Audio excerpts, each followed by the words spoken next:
A guest tonight in the business spotlight is a man who has been in the restaurant industry for 42 years. He's the vice president of operations for Hawkins Commercial Appliance, a company that just celebrated its 113th birthday. He is also the president of a trade association that services kitchens in hotels, hospitals, prisons, schools, and of course, restaurants across the country. John Schwindt, thanks for getting aired out tonight, my friend. Appreciate it. Well, thank you for waiting for me. I didn't mean to be late. Oh, no, but my pleasure, man. Hey, am I saying Schwindt correctly? Correct. Just like the bike with a T at the end. Perfect. Bingo. Yeah, man. Hey, thank you. How is life out in Colorado? I know we're going to talk about the restaurant biz, but how are everything going on with the marijuana legislation out there? Oh, we're Rocky Mountain High. You know what I mean? No, things are good. It's I enjoy it. Colorado's a great place to live. Don't tell anybody that. Weather's beautiful. It'll be different tomorrow. You guys go from like 90 to 30 below in a day. Sure. Heater and air conditioner all in the same day. Oh my God. Hey, don't tell anyone out there, but Vermont is a pretty badass state to be living in too. Oh yeah. I have friends up there. So listen, John, thanks for joining us tonight. I know you're a busy guy. You got a crazy schedule. You say that over 30 million people pre-COVID, that's 10% of the U.S. workforce, makes up the restaurant industry, and that we've got 100,000 restaurants closed in New York alone. 2/3 of those are projected to close permanently. You passionately say we need to open up. Yes, I do. We people don't realize how big the hospitality industry is. Just in Colorado alone, 9% of the workforce is in restaurants. Yeah. You talk about affecting your community. Yeah. It goes down, first job most people get out of high school or while they're in high school is working in a restaurant. But it goes much further than that. It goes all the way down. I've been doing this 42 years. There's so many great careers, not just cooking. It goes everything from obviously the cooks and, God bless them. But there's also the supply people, the people that fix the equipment, the people that make the equipment, manufacturing. It goes all the way from that high school kid all the way to the family farmer. Sure. And when we lose the whole business, sorry. That's all right. We understand. Yeah, when we lose this industry or even a portion of it, it affects the economy down to the roots. Yeah. I mean, you don't just say, okay, we're gonna sell a new product tomorrow. Farmer, give me some stuff. They have to grow it. It takes months to grow and plan. For a major chain, just going to throw out a name, McDonald's. If they want to introduce a new product, it takes years for the world's food supply to be able to support that product. It just doesn't happen overnight. And to close down a restaurant in a day, just rip the rug out of so many businesses. People don't even realize. Well, sales are down in the restaurant biz across the whole world, and we all know that. All you have to do is turn on your TV to figure that out fast. But you say that restaurants have been around forever. They're never going to go away. People love to eat out, and that over time, the industry is going to rebound. How much time is your guess? And if you would, I'm pretty optimistic.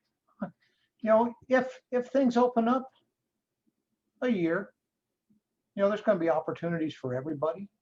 Some people, like I said, that entrepreneur that started his business doing what he loved to do, and now he's broke. You Yeah. get knocked down, you can only get up so many times before you say, you know what, I'm done. Yeah. So, we're going to lose that creativity and that passion of people. And that's Or- happening in every state. Vermont isn't exempt from any of this. We've had a real hard hit here. Slowly, restaurants are reopening. There's so many guidelines, and it's you know, Yeah. you can only do so much curbside before you just want to go in and sit down and take a load off, and Yep. not have to eat that food in your car or whatever. But if you can, John, sum up what was said during your summer board meeting regarding the long-term forecast of the restaurant industry. Well, obviously Congress has a lot to play. You know, there's this, the National Restaurant Association sponsoring a bill to give relief to the smaller restaurants, not the big, huge chains that are owned by private equity, but that mom and pop place, the small local chain that may have 4 or 5 that are employing, the people in our communities, supporting their lifestyle. And these margins, they work off such a thin margin anyway. They can't afford, a 50% reduction in your profit, or in your revenues. That's not profit, that's revenues. Yeah. So if But you're working off and dining rooms are being cut to 50% capacity. and 50% best case scenario. So Yeah. they measure it out, and it may be 30%, it may be 20%, but it's 50% best case scenario. And like in New York, it's only 25%. Again, that's 25% best case scenario. Sure. Still have to have the social distancing. You still have to have all the little rules and regulations that it's not a statewide thing. It's a county thing. So you may have a restaurant on one side of the street has certain regulations they have to follow. And that same restaurant owner may have another restaurant a mile down the road in a different county. It's got totally different regulations he has to live by. So some places are going to be able to open, other places aren't even going to be able to open. So let's talk about restaurant chains. Most are hurting. Some are actually doing better than they were pre-COVID, as you've said. But that small family-owned restaurant, including fine dining as a whole, has has suffered such a hit, and in some cases may never fully recover. I think we both would agree that the future is kind of bleak, but confident that they'll come back at some point. You and I had a conversation a week ago or so. You were talking about some of the fine dining in Chicago that you've enjoyed, and some of these boutique restaurants, I think you referred to them as, which we have a lot of dining like that here in Vermont. Real casual stuff. Maybe you bring your own bottle of wine. These restaurants are taking it hard, man, real hard. And they're entrepreneurs. They're doing what they can do. There's a steak chain just declared bankruptcy today, a major one. So those little things are going to affect them. But these chains are doing whatever they can. They're selling take-home meals. That's not even cooked. They're giving you all the products and the recipe to take it home and cook it, just to give them a source of revenue. But they're losing that income from tips and services and other products. But they're doing something. A lot of places are having fire sales in their wine cellars. Yeah. They have to get some type of revenue to pay the rent, so they're selling off their collection of wines. A local place down the street from my house, I can buy a 12-pack of beer cheaper there than I can at the liquor store, because he's doing whatever he can to make a dollar to stay open, to keep his employees employed and keep his family business running. Those who service restaurants, let's chat a little bit about that. Among the many that are going to be and have been affected by this, and of course it those who supply restaurants, Mhm. and ultimately the farmer, as you mentioned earlier. How would this affect how has it affected restaurants like Chipotle that you've mentioned really sources their food, or at least they try to, from local farmers? Local farmer. That's the big thing in the past year or two was farm to table. Yeah, Um, there's huge so in Vermont. yeah, and there's so many Huge. places right now they've had to cut their menus because they can't get the raw materials to make those products for you. So, they're not the the, the entire industry shut down for a while. Why And do you think, John? Why do you think some chains are doing better than others? um, Applebee's versus Chili's versus, well, you know, a lot of those places were designed for a lot of to-go orders. You mentioned Chili's. They put in to-go doorways. That was set up yeah, long before COVID ever happened. sure. And Applebee's too. yeah, and they saw writing on the wall, or just you can only get so many people in your building. So to increase your business, you have to be able to get that product out. Yeah, Those people were ahead of the game. Um, I know places right now that are allowed to be open, but they're not opening because they can't get the staff um, wait tables. So they're stuck with just doing carry out, and it's something, but they cannot get the staff to open up their dining area, or the staff doesn't want to come in and work in the general public because there's such a fear of going out. But I'll be the first to tell you, restaurants cleanest place you can be right now. yeah, Sanitized and they know, they're trained. yeah, They sanitize every surface. As soon as you get up and somebody else wants to sit down, they're sanitizing it. yeah, So you're sitting in a totally sanitized area. You're socially distanced. Um, and if that's not for you, don't go there. But we got to sure. stop from letting people who want to go and are following the proper guidelines that change every other day or 2 days. They're doing what they can, but restaurants are, like I say, it's the safest place to be right now. And unfortunately, they're not even being allowed to do that. Another thing people don't think about, everything's takeout now, right? Or a Sure. majority of it. What's going on with our landfills? Yeah. That was a Oh, big environmental thing 6 months ago, and now you don't hear about it. I tell you I know. how many cartons, but that's opened up opportunities for other people too. They're selling, Yeah. Yeah. the places that used to supply the food cut back on supplying food, but they're supplying a whole lot more uh, of those type of products, the paper products, and Sure. straws have come back really hard now too. Oh yeah. I thought Well, those were banned, but now we got them. oh yeah, we've got the paper straws here in Vermont. That subject has been spoken of quite a bit Yeah. here in Vermont. Three letters that we just can't seem to get away from are PPE. Uh, man, it's just, Yeah. Yeah. everyone is, well, not everyone, but most of us are trying to keep up with having enough personal protection. Restaurant workers too, Mm-hmm. and the discussion of employers and employees liability, as if none of this were a concern. Now we've got liability issues. You told me that there are 700 plus pending lawsuits right now in the state of Colorado. That's what I've heard. Yes. And that's got people scared too.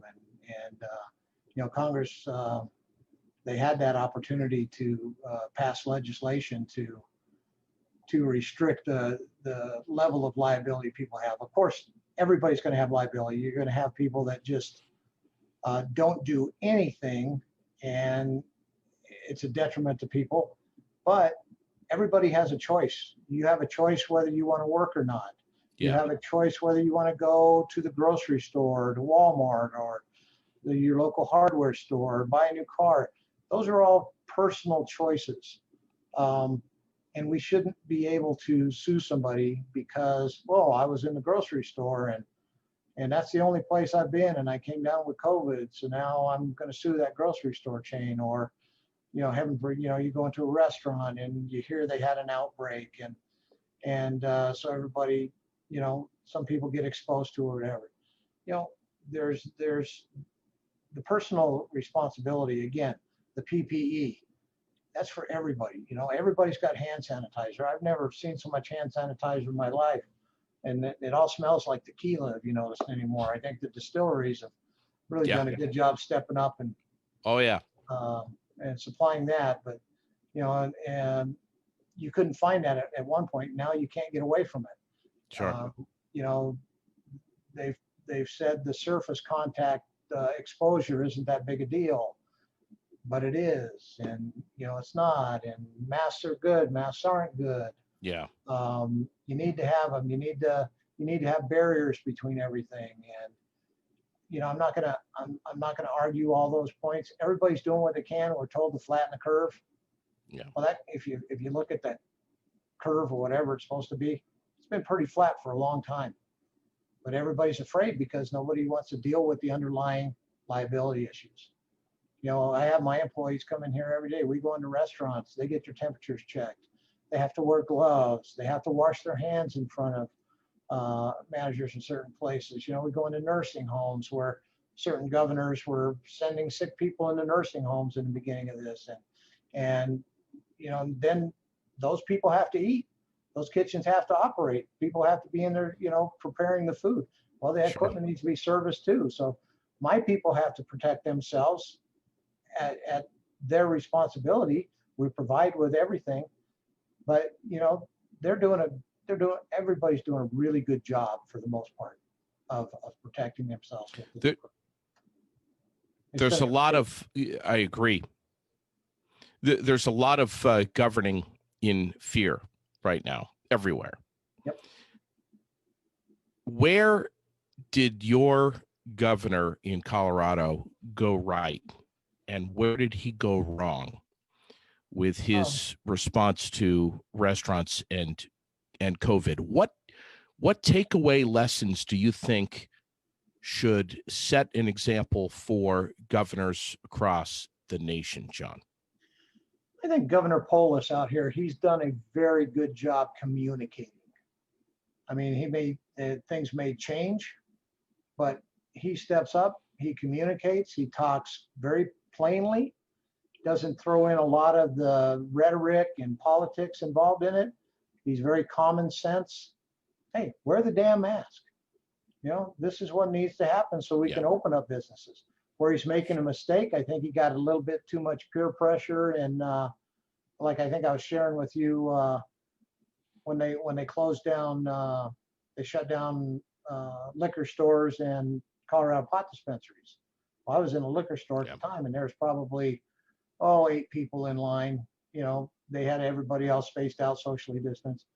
And then he announced that they were shutting down the liquor stores and pot dispensaries. By the time I got to the register and out, there's probably 40 people in this liquor store. And it was a pretty small liquor store. And the owner finally locked the door to stop people from coming in. Took my product, went outside and looked across the street at a pot dispensary. There had to have been 100 people in line. Went around the building and down the block. Within 3 hours, all of a sudden those things now are, well, we can't shut those down. They're essential services. So now the liquor stores and pot dispensaries were closed for a total of 3 hours. So when it comes to things like that, where common sense is very obvious and they do things like that, that's where they lose a lot of the credibility. If they keep being wishy-washy and doing things, they've just created a new information thing, like the 5 tiers of emergency, 1 through 5. They have a dial and they have these cute little names for it, which I don't really care for. Just say level 1, 2, 3, 4, 5. Not protect your neighbor, protect your friends, protect your family, whatever. just nice and simple, clear communication. That's what he does. But then he gets all these little cutesy things that get confusing to people. Yeah. And then if you say, hey, we're gonna hold this until the curves flatten and we're not overrunning our healthcare, we're gonna start opening up. Well, we've done Yeah. all that stuff. We're not opening up. And we just keep postponing it. Well, you give people a little bit of hope and they hold on for another week. Well, then the next week comes by, then this is where we're going to get those thousands of restaurants that just finally have to collapse. And these people are not only losing their businesses that have supported their community, they're losing their livelihood. So there's somebody that's going to have to go back on the government dole, and we can't keep printing money. Yeah. Yeah. So true. And I'm so tired of hearing the words the new normal. I mean, there is just nothing normal about any of this. Nope. There's a national and potentially a worldwide shortage of your industry and company, and basically you're saying, hey, technicians, jobs are available. We're hiring. There's no college degree necessary. We need you. You refer, John, to the restaurant industry as a well-oiled machine, and that this is basically a wrench kind of thrown into the cog, and it can just disrupt the rhythm of everything in this industry and throw things way out of gear very quickly. And it's already happened.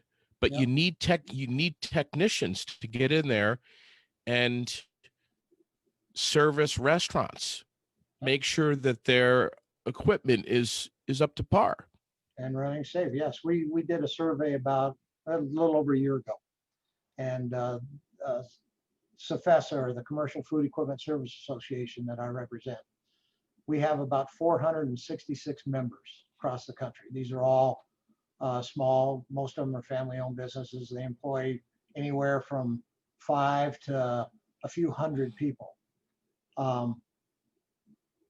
We had a survey go out. If you could hire, conservatively, if you could hire all the technicians that you could put to work tomorrow, put in a truck and put to work tomorrow, if you could find them, how many would that be? Across those 466 companies, there are 7,000 job openings. 7,000 job openings out of 450 companies. We were booming a year ago. I could have put 10 technicians on the road and would have had more work than we know what to do with. Today, it's not that bad. And you say your son designs and supplies restaurant equipment, and he's super busy. As a matter of fact, you told me that output is about 90% pre-COVID. Yeah. So kind of good news that he's busy, but bad news that there aren't enough people doing this work. And hopefully more and more restaurants won't go bankrupt. That's the wrench in the cog right there. Yeah. Well, the whole thing that keeps the economy going is people working and paying taxes. Colleges are gearing up right now, and now the state of Colorado just stopped. All the college students went up to campuses. Yeah, I read that this morning. Yeah, they did the college thing, and now they're shutting down in-person classes. So now what's going to happen? These students are either having to quarantine there, they're going to go home, they're going to spread whatever they have all over the country, wherever they came from. But you know what? They already paid their tuition. Sure. They're in debt. Our industry is offering jobs to people with zero cost to them. They're going to hire you, they're going to pay you, and they're going to train you. And they're going to give you a career that's done very well for me and hundreds of people like me for 30, 40 years. They Yeah. no college. I have zero college. I never had a dime go to college. I'm the vice president of a company now. I'm the president of a trade association and never spent a day in college. I have a high That's school so diploma. awesome, man. I love it. And those opportunities are everywhere. People just have to want to do it. It's not glamorous. I tell people what I do with pride because I'm good at it. I love to do what I do. I love serving people, and the hospitality industry. It's in its title, hospitality. That's what we do. Doesn't matter if you're in a hotel or a restaurant or a technician that fixes things. You're an automotive mechanic. In reality, he's in the hospitality industry because he's helping you. We serve. That's what we do, and it's just a great career. There's none more rewarding. I make great money. I make a lot. I've always made more money than all my friends that went to college. Always made more money than they did. I love it. I love it. I had friends going into the construction trades. And in Colorado, same as Vermont, it's very seasonal. It gets cold. You can't work outside. You don't work. You don't get paid. You work in restaurants 24/7, 365. Always work. No matter where you are. No matter where you are across the world, they're looking for people to repair. Work with your hands, whether it be all the trades. Carpentry, millwork, welders, electricians, plumbers, appliance repairmen, everything. They're heating and air conditioning. That electrical falls underneath our realm. Yeah, we employ people. We train the people. They're not getting tens of thousands of dollars in college debt and having 30-year careers. Buying their first house, being able to buy new cars, being able to work on your own car. There's such a shortage of people that work with their hands right now. It's one of the opportunities that people could take advantage of. I mean, the jobs are out there. I had an employee start today, brand new employee. So it's so great, man. I love to hear that. But if things get disrupted enough, and we talk about that, that, and if that goes away, then that's going to affect ultimately food safety. Am I right? Absolutely. That's what we do every day is make sure that appliance is cooking that food properly at the correct temperatures, whether it be the walk-in refrigerator, keeping the food, at 40 degrees or less, or the freezer at 0, the oven, making sure your products, cook properly, the proper temperature, completely done, holding it above 150 degrees where the serve safe temperatures are. All that stuff is checked and checked and checked every day. And if that appliance can't do it, that food gets thrown away. Sure. Are you optimistic in general, John? Or Oh yes. What's winning? What's winning for you? Is it optimism or concern?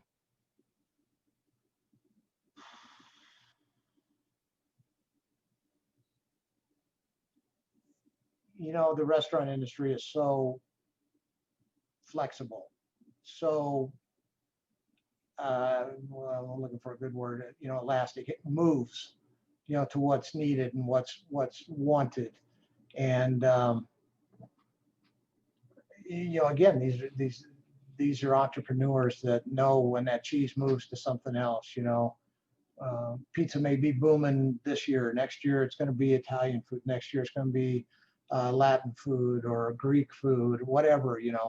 And restaurants are constantly changing, and chefs are constantly changing their stuff because everybody gets old eating a burger every day, gets old eating a taco every day, a piece of pizza every day. Hey, wait a second. Hold up now. Hold on. It doesn't get old eating tacos every day. I could eat freaking tacos 8 days a week and I'd be thrilled. Yeah, well. But I follow you completely. I do.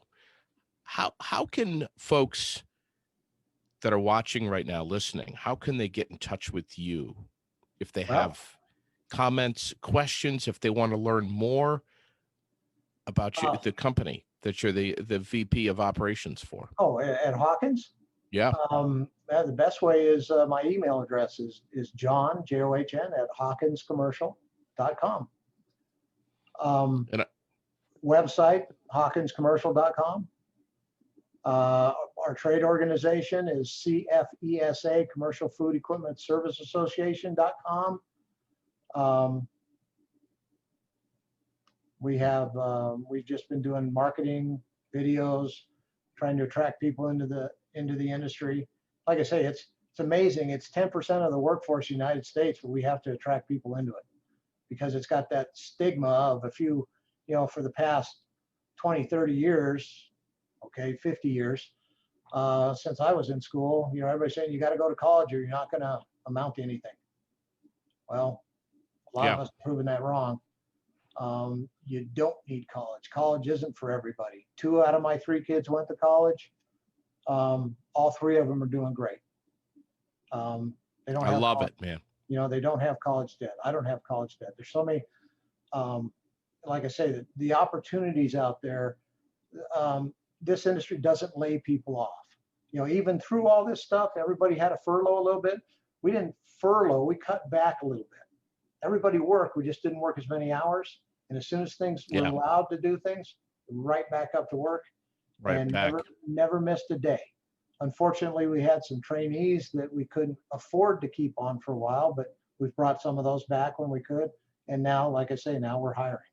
So, and that's the same story around the country. If you go on Facebook or any of these social media things and look up appliance repair, guarantee you can find a job if you want to. Restaurants, servers, simple things like that. Hotels, that's another thing. One of my daughters is in the hotel industry. They can't even open up the restaurant in their hotel because of the restrictions they're applied to it. So who wants to stay in a hotel and not have a restaurant to eat at? So. Oh, I've always maintained that when I was a restaurant server for, I don't know, maybe a year, I can't think of a job physically that I've done that was tougher than that. Mm-hmm. It's tough work, sure, but it's there. It's there. I know that you're constantly diving into the numbers. You promote, come to work, have a purpose, have a future, have a livelihood, get back to work, open these restaurants if you can safely. Mm-hmm. But we have to remember that these small restaurants, all small businesses for that matter, are the lifeblood of our state, of our community, of our town. We have to support them in every way we can, always remembering to keep ourselves and others safe. But man, if you can get out, Sherilyn and I just were out at one of our local restaurants, the Wayside, and it was different in there. Mm-hmm. There was a different vibe. It was a little quieter. You could just, you can see a level of concern and, but man, it was so nice to just sit down and enjoy one of their great meals, which we did. Mm-hmm. Yep, I've done my best not to change my habits as it comes to living. If I need to go to the hardware store, I'm a big proponent of your local hardware store as well. Sure. Ordering online's easy, convenient.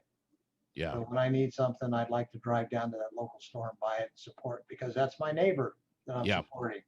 Sure. If we're not supporting those small businesses, guess what? Amazon isn't there anymore. Walmart isn't there anymore. Your local grocery stores. Everybody's been to a grocery store. How often has the shelves been full since this has happened? Because it trickles down all the way down, the way down to the suppliers. And unfortunately, we get too hung up on this fear. If you go out to a restaurant and you don't feel, so you walk into the place and it doesn't feel safe, it doesn't look right, you are free to walk away. Yes. And, Right. and please do so, because nobody wants to put yourself in harm's way Right. for no reason. But you go down the street to the next restaurant, see the difference. But Yeah. we got to support it. We got to support our neighbors and our friends. Well said. Thank you for allowing me to be here. I really appreciate it. I know that you and I were playing tag there for a little while, but man, I appreciate your persistence in staying with me and getting this message out. There's a lot of concern about it here in Vermont. Yeah. Our little state, about the restaurant biz and whether or not we're going to survive and be sustainable. I think we will. But we've got to exercise a whole heck of a lot of patience with this particular industry. The hardware industry, they're kicking ass. At least here in Vermont, they are. But the restaurant industry, we just need to be patient. Yep. They'll survive. Yep. They're resilient, that's for sure. John Schwindt, thanks for getting aired out tonight, my friend. I really appreciate it. The Vice President of Operations for Hawkins Commercial Appliance. 113 years old, man. Congratulations on that. And you're 42 years there. What a tenure. That's so impressive. Fourth generation family, working for the great grandkids of the founder. So yeah. Cool. Yeah, it is. Love it, man. Yes, sir. Listen, you sneak yourself back on, aired out anytime. Get in touch with me. You've got my email. I'd love to have you back. If there's anything you want to push or you said, oh, damn, I forgot about that, I'd love to get you on, man. JD, I appreciate that, and I will take you up on that. I hope you do. Thank you, John. All right, sir. Have a great rest of your night. And man, do we appreciate all your time. We know how busy you are. And well, at least we have an idea. There he is. John Schwindt. What a cool guy. Love having people like that on. Aired Out is brought to you by Aeromed Essentials. Make sure to step into the store on State Street in Montpelier. You're going to step out forever changed. Trust me, I love that place. Aromatherapy, CBD oils, creams, vapes, and so much more. I'm not even barely scratching the surface here. It's all organic, superior quality. AeromedEssentials.com. That's the website you want to visit. Yes, they'll ship to you no matter where you are, even you, John, in Colorado. It's so easy to do. 802-505-1405 is the direct link to Lauren Andrews. She's the owner, and she'll get it right off to you.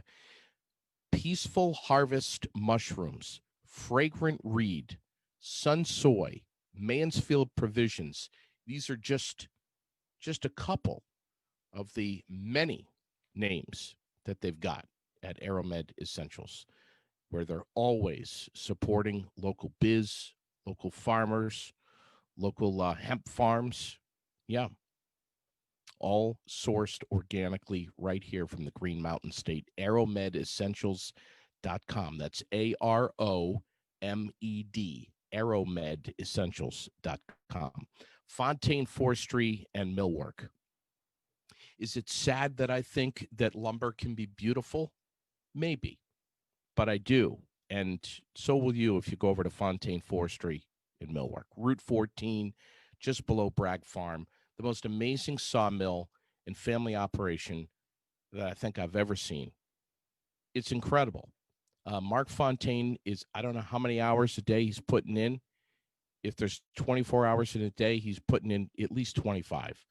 The guy is a workhorse, along with, well, Justin and the rest of his team there. Sally, Bridget, Sharon. I mean, everyone just busts their butts so hard. Custom orders, rough cut, plain, tongue and groove, shiplap. No matter what it is, they'll kiln dry it right there on the property. Check them out.